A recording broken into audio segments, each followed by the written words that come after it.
Okay.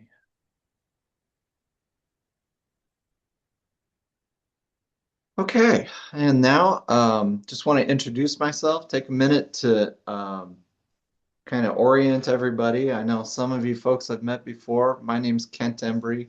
I'm the program officer here with the Community Foundation. Also on our call is Bailey Dusterhouse. Bailey's our program manager for the Community Foundation. She focuses mostly on some of our specialty programs like teen philanthropy and our child care initiatives.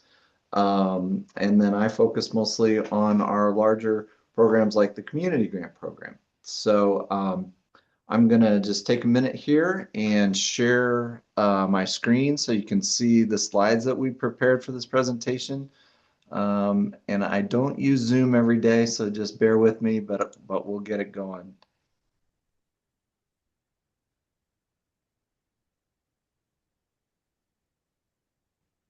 Okay. Hopefully now you guys can see the slide to get this started.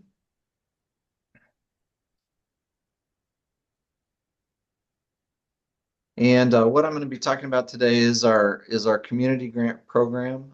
Just want to welcome those who have participated in this program before. This is a great opportunity to learn about any updates that we have. It seems like every year we do a few tweaks, and so it's good to always take advantage of the opportunities that we have to go over those with you. Hopefully everybody can see the slides. I'll keep progressing here as we go. I already introduced myself and Bailey. So these are the things that I'm going to be talking with you today about. I'm going to try and keep the presentation to around an hour and just kind of point you in the direction of additional information in case that you have other questions. What we want to go over is kind of an overview of the community foundation itself, what we do in our service area, our community grant program description, including the eligibility and the program priorities, some of the key dates, and the information that you're going to need to be able to put your application together. And then also part of the presentation is how to access our online grant portal, including talking a little bit about how your account profile works, along with the organizational profile that we have within our system. I have some screenshots of the dashboard in case you've never been into it before as well, so you can kind of see, just get oriented in how the application and the dashboard works. So starting in a little bit about the Community Foundation, we follow these three G's of gather, grow, and grant. So we're building charitable endowments from private donors. And those donors can have all kinds of different purposes behind their giving. And so we have different types of endowments related to each purpose that they might have. This particular program is funded by endowments that are called field of interest endowments. So those have not ultra specific purposes, but they have a kind of a broader field. So they might be like arts and culture, or they might be health or human services, or they might apply to just one specific geographic region, those kind of things. So each of those donors may have a specific purpose behind their giving, but we are building those endowments all year long. And then the next step is that we invest the money that we receive, and we try to grow those funds so that we can make grants finally from the earnings that and the growth on those funds.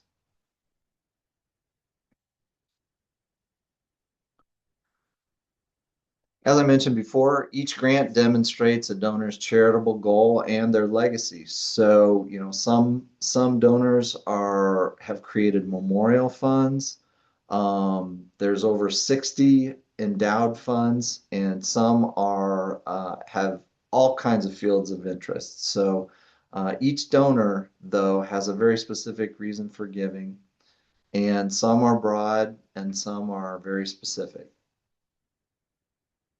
These are just some of the folks who have given to endowments with the Community Foundation.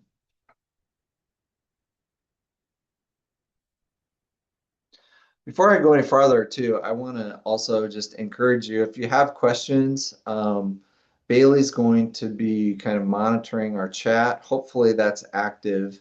And if you have questions, feel free to put them in the chat. Bailey's going to interrupt me. This is a little weird for me because I feel like I'm talking into a void. So I usually do better if I have questions or things like that, with interaction with people. So feel free. And if you want to speak up, that's okay too. Feel free to unmute and speak up with a question, interrupt me. We should be able to get through the material we have in time, even with questions. So feel free to do that. Our service area, we cover 12 counties, 4 in Illinois and 8 in Missouri. And we usually, in terms of eligibility, which I'll talk about in a minute, we are looking for organizations to support within those counties and also to support organizations that may not be headquartered in those counties, but have active programs within those counties. So there are some larger organizations that have chapters, et cetera, within the counties that we serve, and we do look to support those individual chapters as well.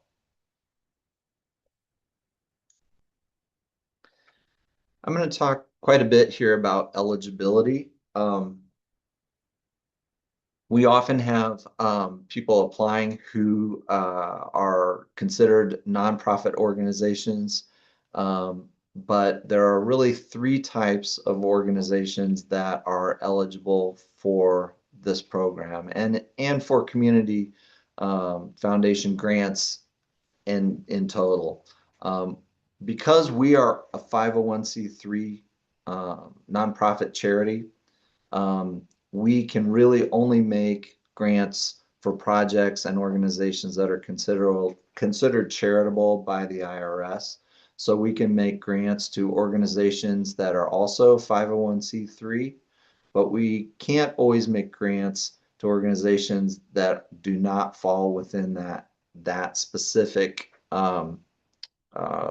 designation with the IRS. So there's other types of 501c organizations. There's 501c4, 5, 6, 7, 8. I don't even know how many different types there are, but it's important to know what kind of a nonprofit entity that you are. There are not what I would call loopholes, but there are instances where we can make grants for an organization that also has a 501c3 foundation attached to it. So there are certain organizations like service organizations like Kiwanis. We encountered or had an interaction with the Farm Bureau representative yesterday, but they themselves are not 501c3 in their designation, but they have a partner foundation that is set up that is a 501c3 to support them. And so we can make grants to those 501c3 foundations that might be a supporting foundation for your organization if you're not technically 501c3. But then on the other hand, we will have people that are 501c3s who have let their status lapse.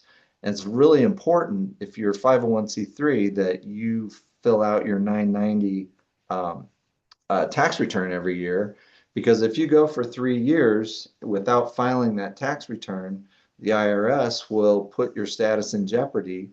And when we go to verify your status, if we can't verify that your 501c3 status is current and up to date on the IRS website, we will not be able to make a grant for you. And we would hate for you to go through all this trouble of putting your application and everything together if your status is not current. So stay on top of that. Make sure that if you have not filed a tax return, or perhaps, you're on a board that has every intention of doing everything right, but you may have had some turnover in your organization, and not everyone realizes the deadlines and things for filing that tax return. But stay on top of that, double check with the IRS, and make sure that your status is current. And you can do that through the IRS website. Okay, so the other types of entities that are eligible for this program are governmental entities and faith-based organizations. So there are some caveats with those two types of organizations and the requests from them. Um, the main thing is that the project that you're requesting money for has to be charitable in nature. So it cannot be for example, like a governmental entity really should not be asking for operational support. However, a governmental entity could ask for support for a project that is charitable in nature and serves the public for the public good. Kind of the same thing with faith-based organizations. Churches are eligible just because of they're treated as similarly to a 501c3 organization through the IRS. However, the projects that they are requesting support for must be charitable in nature for the public, but two, they cannot require participation in the faith in order to receive the benefits from that program or project that they're looking for funding for. So faith-based organizations have to be really careful about that, because a lot of times they'll have every great intention, of putting together an event or something like that that's always open to the public, and they want to encourage people to come to it and receive whatever benefit, that event is going to provide. But their ministry may be so, tightly intertwined with that program that it becomes an instance where participation in the faith is too much of a requirement. And if that is determined, then that request would not be eligible for a grant from us. So usually our grant committee does a pretty good job of filtering through those, but again, we don't want to waste anybody's time. We want everyone to understand the eligibility requirements if you are from a faith-based organization or a governmental entity, to make sure that the application that you're putting together, falls within these guidelines. And if you have any questions about that, about eligibility, Bailey or myself, can definitely answer those questions. Sometimes it takes a little bit of digging and research on our part to make sure, or to discuss here at our office and make sure that we're all in agreement on that. But we would rather do that up front ahead of time than have you jump through the hoops of filling out and submitting an application that really was going to fall to the bottom of the heap. Okay. I think I've gotten through that pretty well. Let's check our next topic here. These are some of the parameters of the program. So we are making grants through this program for a minimum $1,000 and a maximum $7,500.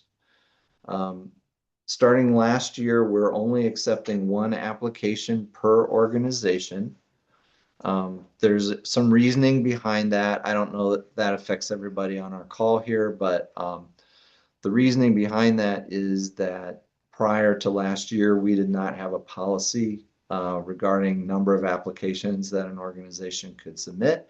And so we were getting multiple applications from organizations, and due to the nature of how these are evaluated, the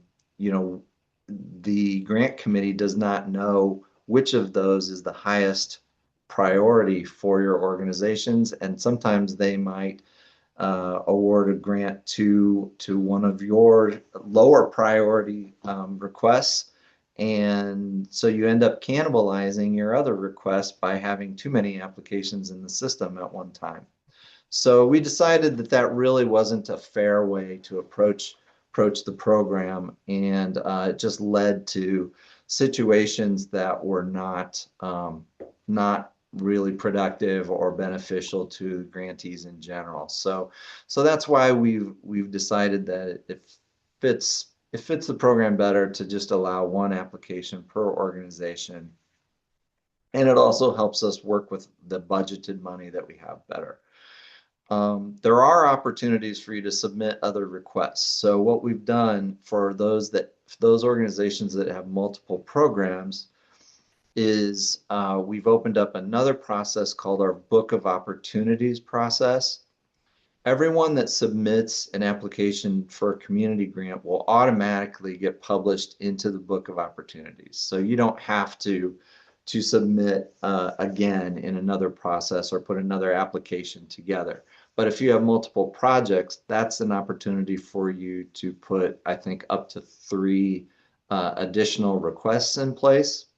It's just important to understand the way that that catalog works and the way it's designed to be an opportunity for donors to see what requests are out in the community. And they have other funds available through the Community Foundation called donor advised funds that they have some control to make recommendations from.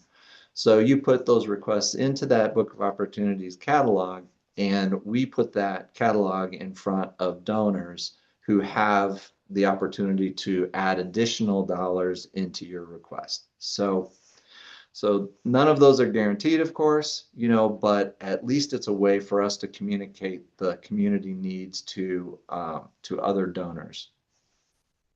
And it also opens up an opportunity for your additional requests to potentially be funded outside of this program. So then another thing to consider is whether or not your project that you're applying funding for can be accomplished within 1 year. Oftentimes, the full amount that you're requesting is not available, and we are only able to make a partial grant for the amount you're requesting. So a lot depends on those projects and how you frame the budget for that project within your application. But it's important for you to decide whether or not you'll accept partial funding or not. If you're, and I don't want to like lump anyone into one category because everybody's different, but if you're a small organization, for example, that does not have a lot of other fundraising mechanisms, and you don't have any other way of raising money outside of this grant, it might not be in your best interest to accept a partial grant. And so there is a place on the application where a checkbox that you can check if you just are not able to accept a partial funding. And by us knowing that, that really helps not just our grant committee make better decisions, but it could potentially help other nonprofits that are out there applying, because if we tie up even a partial sum with your organization for a year that is for a project that is not going to come to fruition, then that's money that could have gone to be used within that year for another nonprofit, for another organization. So that's the whole reasoning behind the partial funding and communicating, to you all whether or not you can actually accept a partially funded grant or not. Okay, and then I did already talk about our Book of Opportunities catalog. So that covers multiple requests. And if you have any other questions again about that, feel free to put those in the chat or call us later on.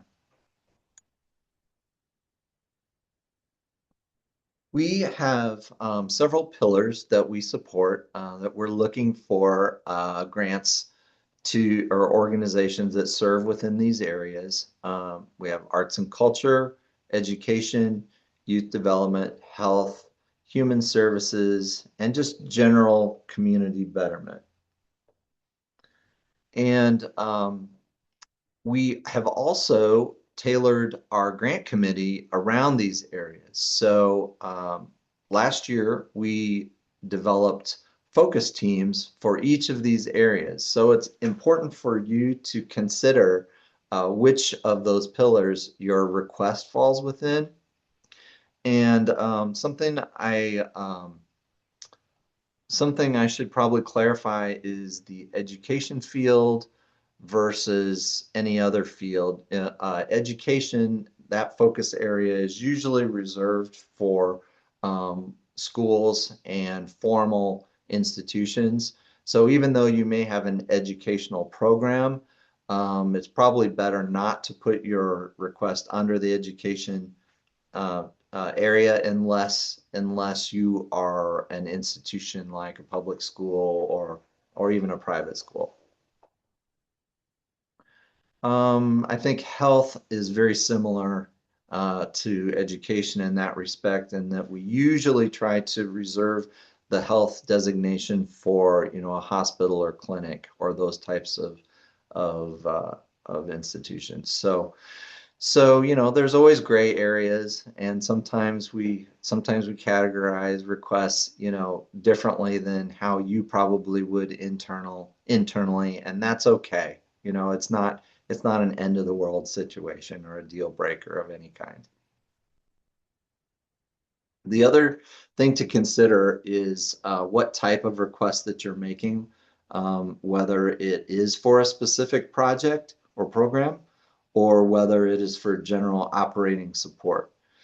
If you make a request for a specific project, then we do require you to have a budget for that project, which seems like a lot of extra work, but it does help you frame your request in a way that our grant committee can understand whether the project can be completed within 1 year or not. And so it's actually a benefit to you to work on that individual project budget so that we can see, how you intend to accomplish your project. Because one of the key things that we're looking at is how much impact we can make and whether or not the grant itself is going to have an impact on you completing that project. So the other type of request that you can make, though, is for general support, which is some people also call operating support. Those types of grants do not have any restrictions on them. You can use them for anything, but the onus is going to be on you as part of your organizational budget to show how this grant is going to impact your overall budget and what it would be used for. Now, one organization's program might be another one's operation. If a small organization really only does one thing, then those areas and lines get blurred frequently. So a lot of that decision on what type of application to make, a lot of that decision is kind of up to you on whether you want restrictions put on your grant or not. So if there's enough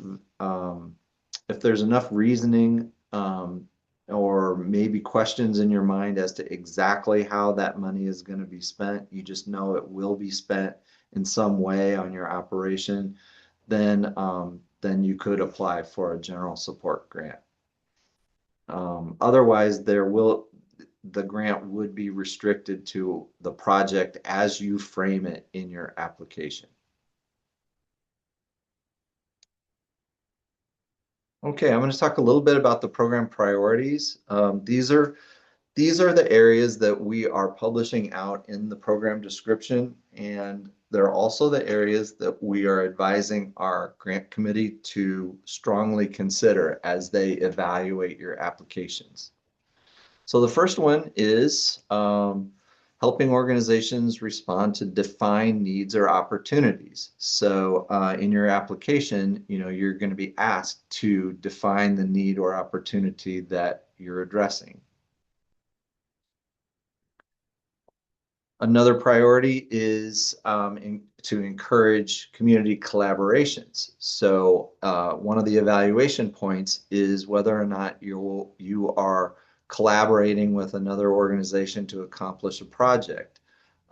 We recognize that the success of a project is often hinges on how many resources that may be applied to that project. And if it's a joint project, or if you have certain aspects of the project that another organization is helping you fulfill, that can be a very strong point to add to your application.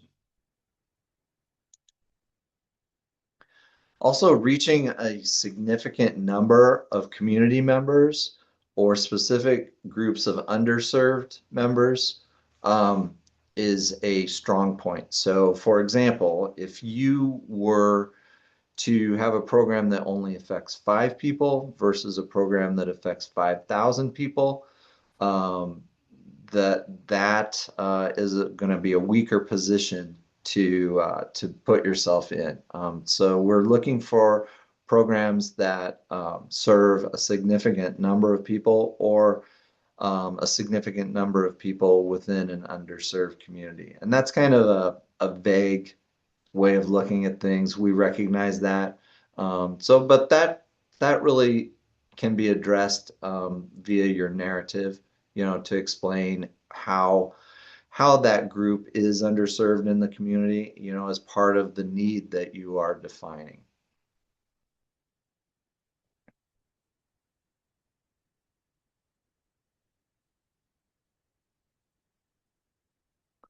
And then one of the big things that we've had to address are requests from organizations that are outside of our region. We've had to really try to come up with some kind of a priority or policy to deal with that, because we will often get requests from organizations that say, well, if I receive this grant, then we will provide a program in this county or that county, or we'll serve your entire area of 12 counties if we get enough money.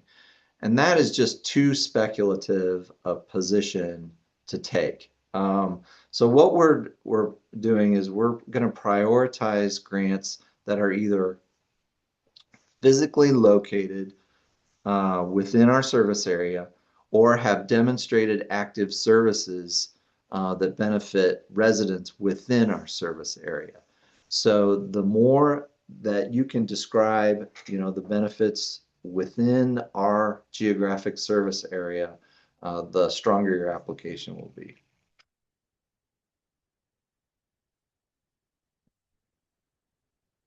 Excuse me for a second. I'm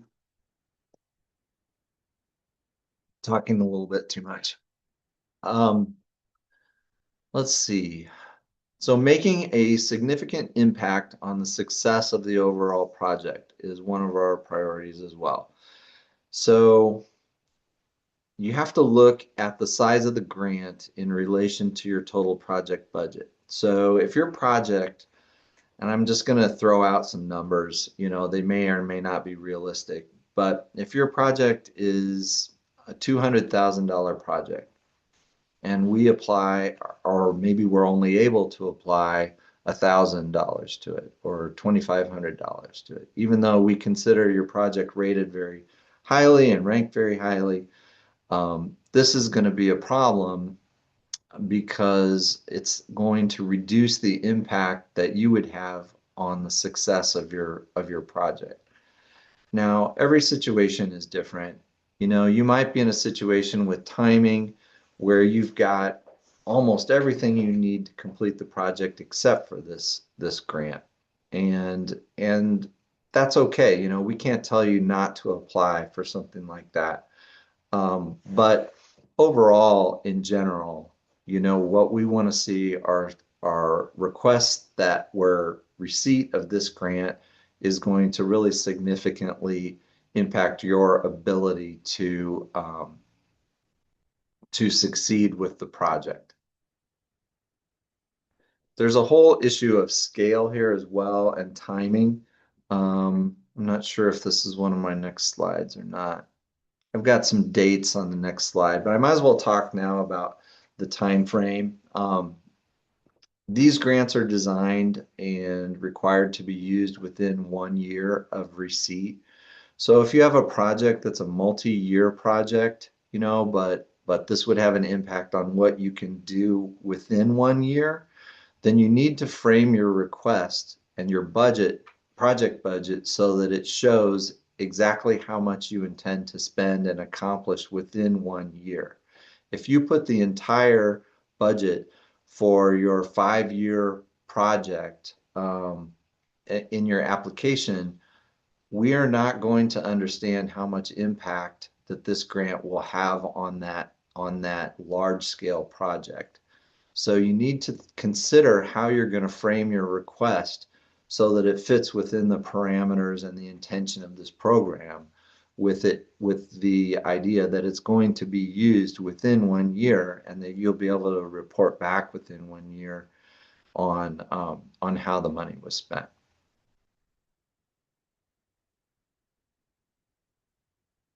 Okay, the key dates for the program, it opened just this week for applications. I know I've already seen a couple of them come in, but there's still plenty of time to submit applications. The actual due date is May 1st. Getting it in early doesn't necessarily mean that your grant is going to be top priority. They're all evaluated based on the same criteria after May 1st. So there's really no cause for hurry at this point other than to just get it in by May 1st. In fact, submitting it too early may mean that you didn't have a chance to ask some questions that you might have. And we do provide a couple of opportunities for you to ask questions. This session here being one of them. But there's also another opportunity for us to do a one-on-one review with you, and that would be between April 1st and April 17th. And what I'm doing is opening up 20-minute to a half-hour slots for you to book for one-on-one Zoom meetings online with me. And that should be open right now, actually. The link that Bailey just shared, I think, correct me if I'm wrong, Bailey, but I think the link that you just shared in the chat is the link for booking those meetings. Mhm. And yeah, okay. Yep, that's the correct link. And if it doesn't work or something, let me know in the chat and I can try to send it a different way, but it should be okay. And I'm still tweaking that system. So please don't book for time more than a half hour at this point. I'm going to make sure that that's restricted down the road, but I haven't had a chance to test that. So if you can book for no more than a half hour's worth of time, that will keep us in line with the schedule. There's also, if you lose that link, there's also a link on our webpage, which is at mycommunityfoundation.org under the community grants page, and I'll show you how to access that in a minute. But anyway, taking part in one of those application reviews, the intention there is that you would have the application almost completed at that point. But this is an opportunity for us to kind of quickly read through your responses and answer any questions you might have before you actually submit the application. And then there is a deadline to schedule that review. April 10th is that deadline. If you're having trouble scheduling, please give us a call before April 10th. And then application notifications go out early in August, and our grants are awarded on August 19th. This year we have a venue booked and everything for that, so I'm able to tell you the exact date. Those who have received grants from us in the past, just to kind of let you know, we're going to change things up a little bit this year. And with the sheer numbers of grants that are going out, you know, the presentation ceremony has grown to be over an hour and a half in length, and it becomes a little bit much to ask everybody to sit and wait through, even though we love hearing about what everybody does and giving everyone a chance to speak. We're going to change it up this year, and the event's going to be more of a kind of a social event. With that, Bailey, do you think that's a fair way to describe it? Yeah, Yep, something I more of think a that's great. Yeah. It's going to be more of a social event, and there'll still be informational opportunities about each organization there, via signage and video and things like that. We haven't specified exactly how that's all going to play out yet, but just kind of put a bug in your ear that it won't be the same old 2 hour long presentation that you may have experienced in the past. Okay, I'm going to quickly get into the application overview. For those who've done these applications before, it's pretty much the same as as in the past. This is some of the information that needs to be set up and you'll need in order to fill out the application. First is we need your organizational information, including your EIN number. And getting your profile set up before you get into that application is super beneficial. So if you have any questions that your organization may not be up to date, the information within that profile can be updated, and we would prefer to get it updated before you actually submit your application. So if you have any concerns there or you see information that you need us to update, please give us a call or email, and we're happy to do that ahead of time. Um, you'll need to have a title for your application. Again, the more specific your title is, the better. I really like titles that actually have the request in the title. Even though it's fun to come up with creative names for your application, sometimes those don't communicate exactly what you're asking for. And so considering the time factor and how much time, how many applications our grant committee is reviewing, having that exact request within the title is very, very helpful. So consider what that request is, which of the focus areas fit your request, and what the geographic area is that's being served. You'll need to know why your project or program is needed and be able to define that community need and what population it serves. And then you'll need to have a narrative for your proposal plan. You want to describe how you're going to execute your program, and what the expenses that you'll be paying will be covered by the grant.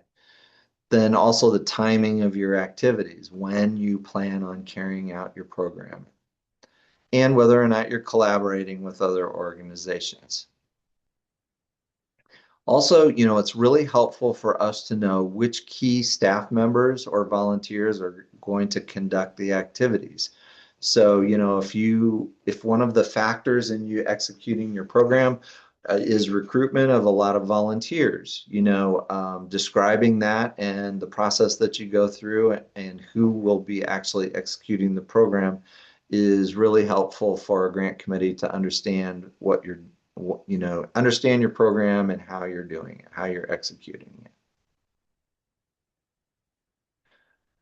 Goals and measurement is another key part of the application.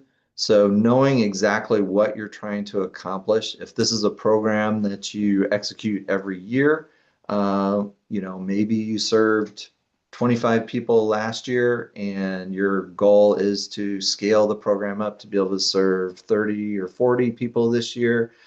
Being able to put a tangible number on that goal and then how you're going to measure your success is what we would like to have a description for. If there are things, like data points that you're doing analysis for key metrics or just anything that's tangible and that we can understand in terms of measurement is would be really helpful for us to know. If likewise, if you're not doing any measurement there and you're not able to describe a goal, that is going to make for a weaker application.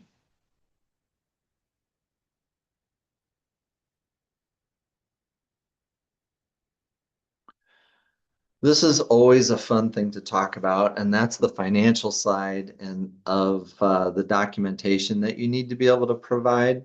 Um, we're going to have another session just on financials, um, and that's going to be on March 19th. There'll be an opportunity on our website shortly to be able to register for that. It's going to come up here in just a couple of weeks. But in a nutshell, what I can tell you is that you're going to need to be able to provide an organizational budget, and you're going to need to be able to provide a budget for your program or project if that's the type of grant that you're requesting. Um, as far as documentation, if you're large enough to have, with the state of Illinois in particular, to have to do an audit, then we would prefer that you submit that audit as your financial statement.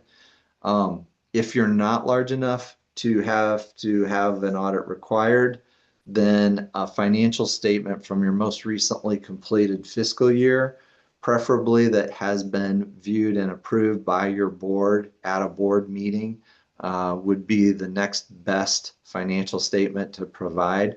Um, there are a couple of situations. I know if your receipts are between if your receipts are between 300 and $500,000, I think that the state of Illinois requires you to do a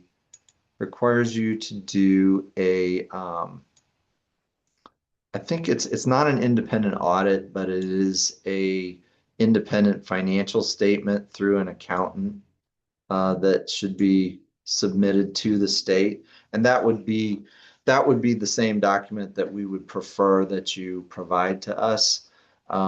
Again, we're not going to dig deeply into your financials unless you're asking for operational support, and this grant becomes a key component of that operational support. But we do want to make sure that you are doing best practices as far as your financials for any nonprofit, what any nonprofit should be doing in order to maintain their financial solvency. So that's one of the reasons why we request the financials. We're not digging into every number in your financials. I have had people apologize to me for only making a certain amount of money, and it's like that's not at all the position that we're taking. We're we recognize that there's all different sizes of organizations, and you wouldn't be applying for grants if you had all the money that you needed. So what we're looking for is best practices, and that's it. Hey, Kent, we do have a question. Okay. Do you want me to read it or do you want to go and open the chat? What works for Uh, you? I just opened the chat. I apologize for Okay. not having a No, that's window. okay. It might be easier for you to read versus me try to read it to you. Yeah, I see Sandra has a couple questions here. Let me read real quick. When the application questions are opened, there are still scattered incorrect dates, which are 2025 from the old application. Okay. Well, you can pretty much assume that those dates are going to be 2026 at this point. It is hard for us to identify exactly where those are in the questions. If you want to send me an email and just let me know where you're finding those, I'll get those corrected for you. Um, then your other question was under financial information, current annual operating budgeted expenses. For that specific answer, do you want total cash income only or the total cash and in kind? Same for the question on the project cost.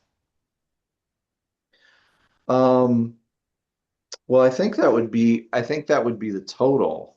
But when you're talking about cash income, again, I'm not an accountant, so I'm going to rely on you to use your accountant to tell you what the best practice is for that.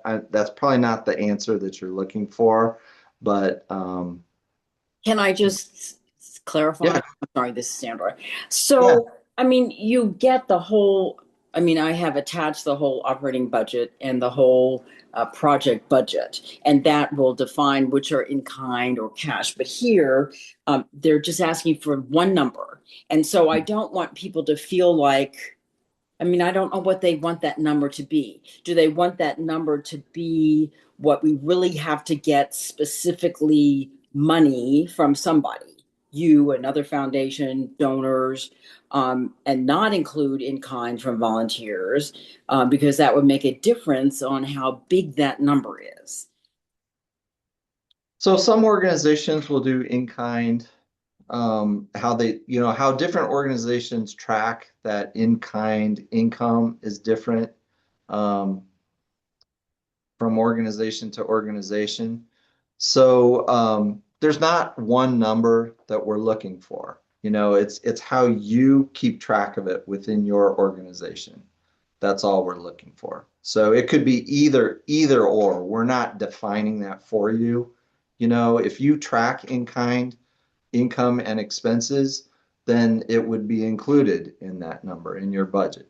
If you don't track it, again, that's not really our decision to make whether you do that or not. And again, I'm not an expert on which is the best practice, but your accountant definitely would be, and if it's acceptable to your accountant, then that's fine. I would say that if we're talking about a project budget and you are including the total of what you hope to raise for that project, including the in-kind income and expenses helps us see a better picture of what that project is. Especially, if those in-kind if those in-kind dollars are those that are going to be used within that time frame of the grant expenditure.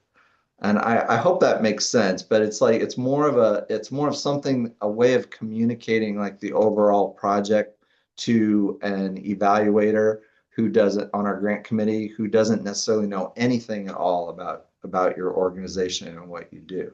So it's more about putting a number in there that communicates, hey, we have this much support on the in-kind side on the income, and as well as we're tracking that as what could be considered an expense for the project. Is that helpful at all? I'm not sure if that's. It does. I mean, I know, I mean, we have one funder, a foundation, who just, they don't pay any attention to in kind. They don't want to know about in kind. It's like nothing to them. And so, so then we know that really they just want to know what your cash income needs are when you present budgets. So I just didn't know if the community foundation had a particular preference. Yeah. No, we really don't. In fact, Okay. All right. we really don't have a preference on that. Okay. All right. I could see why some funders might be more interested in that. We're very flexible when it comes to how you frame your request. So whatever you think, as long as it's truthful and within the parameters of what we're asking, you can frame that request in many different ways and still be perfectly acceptable. Okay. Thanks. Sure. Susan, I see you have a question here.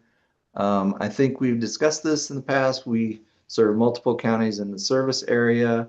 I'm wondering whether it would be beneficial to focus on just one county to show greater impact of the funds requested. Otherwise, the amount requested will be a small percentage of the total budget.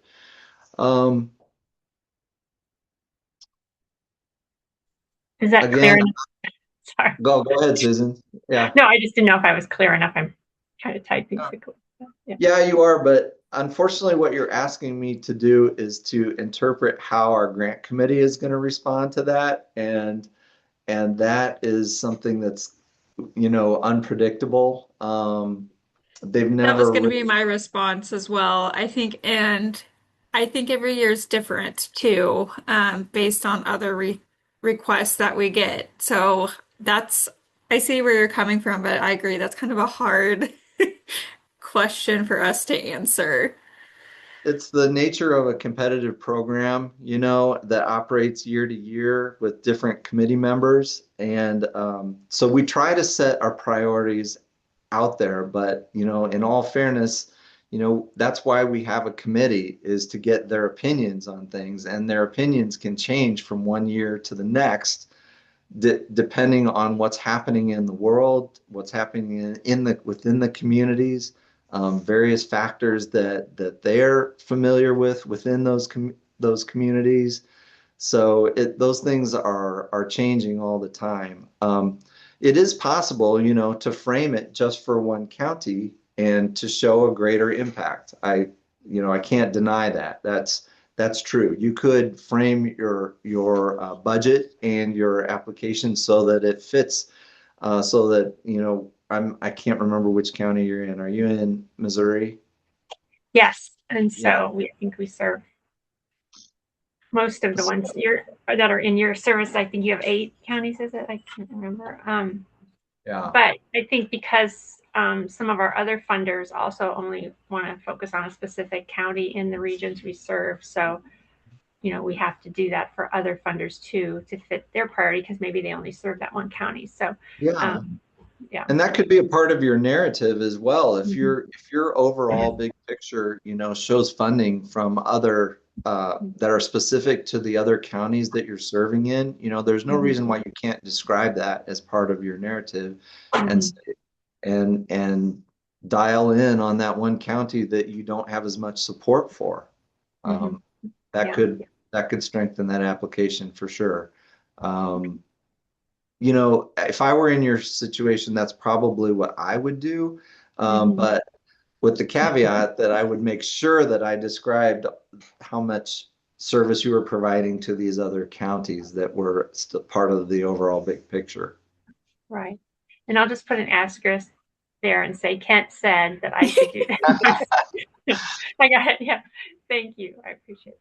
Yeah, absolutely. And that's actually helpful, because if it does come up in the committee meetings, I'll remember, or Bailey will remember, and she'll say, Kent, you told them that. And that'll give us a chance to advocate a little bit if you take one direction over the other. Okay, thanks. Sure. Okay, let's see. How are we on time? We're running out of time, so I'm going to go ahead and proceed here. I think we've talked about the financial statements and the organizational budget. If you really have more questions about how to prepare that, again, we are going to have that other session on March 19th. Just kind of keep an eye on our webpage, because there'll be a registration link there, probably within a day or two.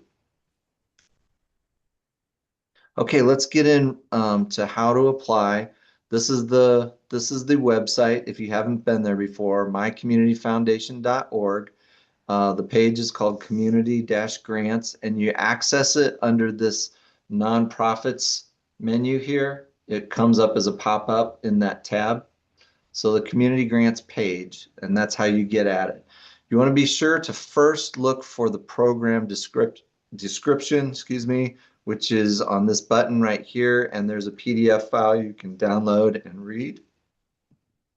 And then there are other quick access buttons along the bottom here. The apply, report, and submit will take you directly to the grant portal login. Application questions will take you to a PDF of all the current year application questions. And the important dates will scroll down on this page and take you to the dates that are part of the program schedule. This is just how to access the grant portal if you haven't been in here before. The previous slide, there's 2 ways you can get at it. You can get it from this button right here, apply, report, and submit, or you can get at it from the nonprofit login, which is a part of every page on our website. And this is what the login page looks like. If you haven't been there before, you'll need your email address and password. Please do not create a new account if you know that there's an account there, even if you're having trouble accessing it. If you're having trouble accessing it, just call or email. We will get it figured out for you. But it creates more work for us to merge duplicate profiles if you create new accounts. So please ask you not to do that unless it's just absolutely necessary. We understand that you might be working on this at like midnight on a Saturday night and we're not open and you can't call or get the answers you need. So if you absolutely have to create a new account, that's okay. Maybe after you get done with that, um, maybe after you get done with that though, you would be able to just shoot me an email and let me know that you did set up a new account, and then I can merge those on the back end. We can do that.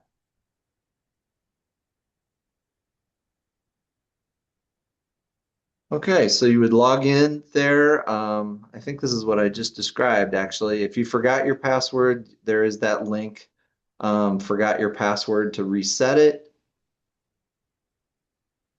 And I think that's what I just described. Oh, I just wanted to mention, if you are writing grants for multiple organizations, we can attach your profile to more than one organization, but we'll need to do that on our end, I think. So contact us. You do not need to create a new profile for yourself to log in for a different organization. We can attach the same profile, the same email address that you're logging into, so that you can access more than one organization. But when you are applying, you need to make sure that the page shows the correct organization that you're applying under, so you don't spend a bunch of time putting an application together for the wrong organization.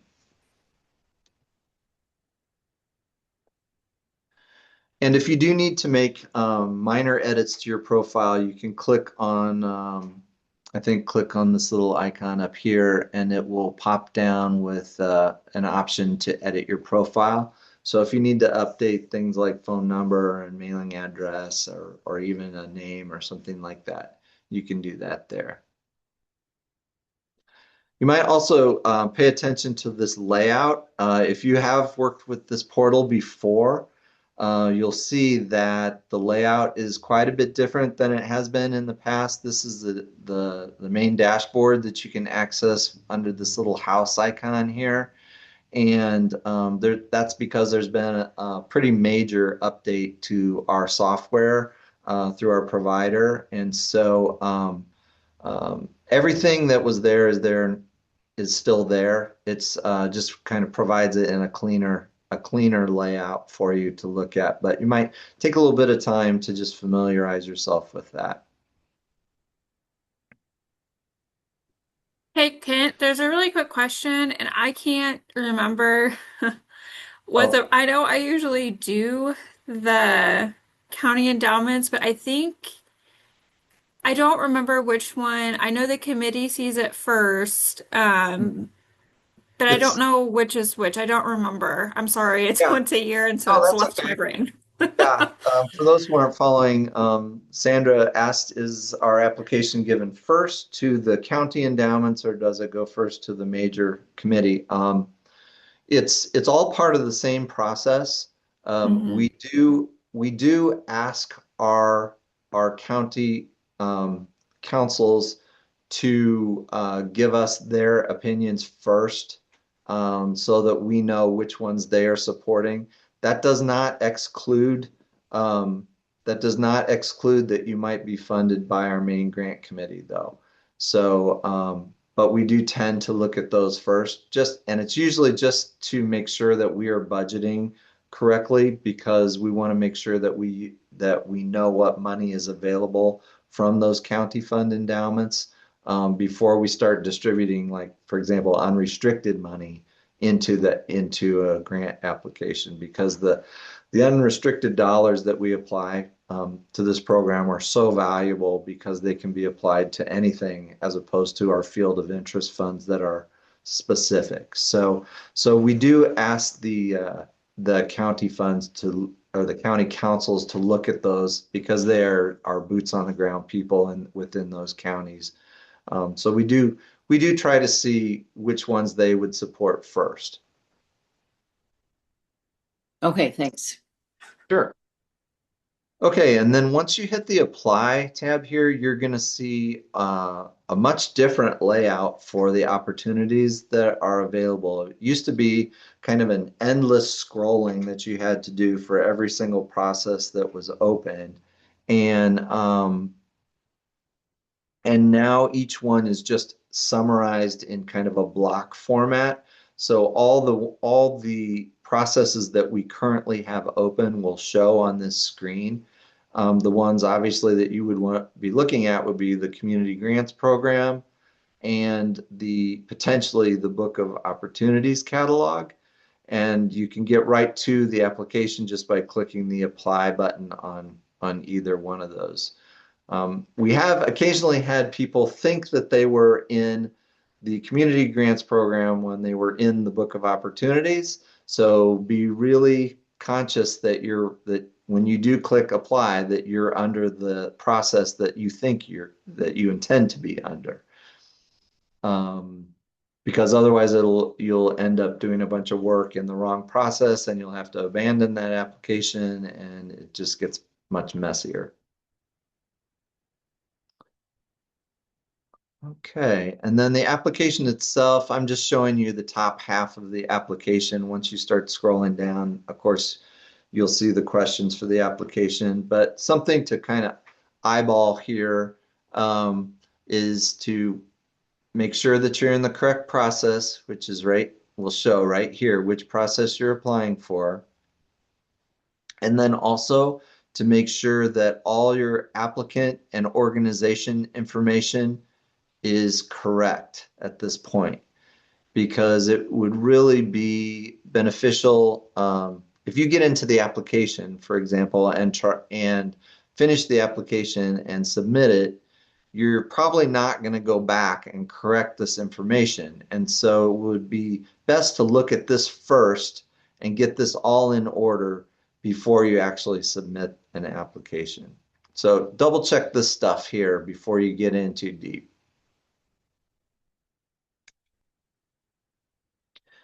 Then it's important to realize that all grants from this program, from the community grants, do require final follow-up reports.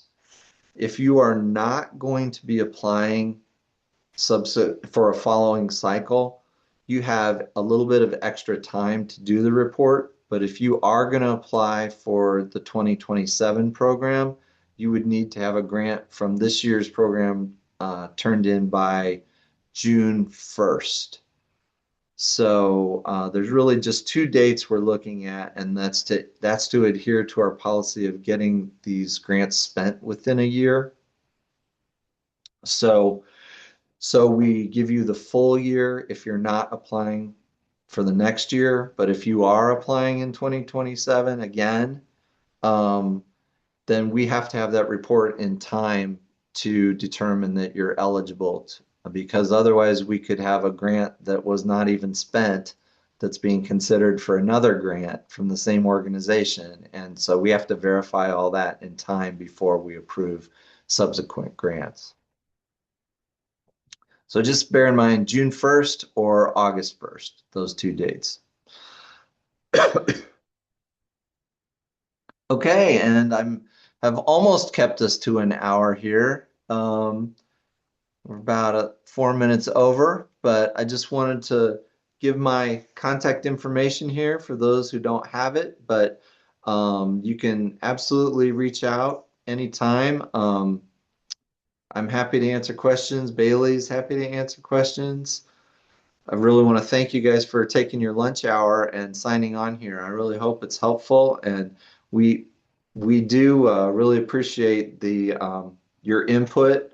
Sandra, as always, I appreciate your help to help me make sure that our applications are updated. So thanks. If you do find a spot, it's a lot of text for us to review every year and make sure that everything is updated. So feel free to reach out, let me know. I'm happy to do that. You know, as you can tell, we're a small organization. We only have 6 people here working at the office, and each of us kind of has our own thing that we focus on. So we do our best. We do our best to keep up.